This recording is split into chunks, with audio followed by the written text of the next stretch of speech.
உங்களுக்கு கூட personal connect ஆன விஷயங்கள் ஏதாவது கதையில் இருக்கு?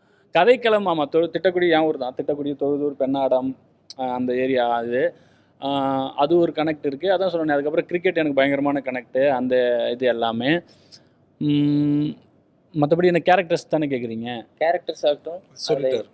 அதான் தினேசனன்லேருந்து, காளி வெங்கட்லேருந்து, அசோதையிலேருந்து, அன்பை தவிர, அன்பு சஞ்சனாவை தவிர மீது எல்லாமே என் லைஃப்பில் நான் பார்த்துருக்கேன். அவங்க மட்டும் கொஞ்சம் ஃபேண்டஸியாக எழுதிட்டேன். ஐ மீன் நான் லவ் போர்ஷன்ஸ் அந்த சொல்கிறேன். போர்ஷனை தான் நான் வர்றதுக்கு முன்னாடி நான் சொல்லிட்டு இருந்தேன். இவங்க எல்லாரும் வந்து என்னைய இது சொல்லிட்டாங்க, இன்னும் டக்குன்னு வந்த உடனே லவ் பண்ணிட்டாங்க, 2 பேரும் பார்த்தாங்க, உடனே லவ் நடந்துச்சு, ஓகே சினிமேட்டிக்காக அப்படி வச்சிருப்பாங்க போல அப்படின்னு நினைச்சிட்டு இருந்தேன். இல்லை என் முன்னாடிலாம் என்னை வந்து ஒரே நாள் அன்னைக்கு என்னையவே பாருங்க, ஒரு நாள் பார்த்தாங்க, அதுக்கப்புறம் அடுத்த 6ஆம் மாதம் இதாகிடுச்சு. அதெல்லாம் நடக்குங்க.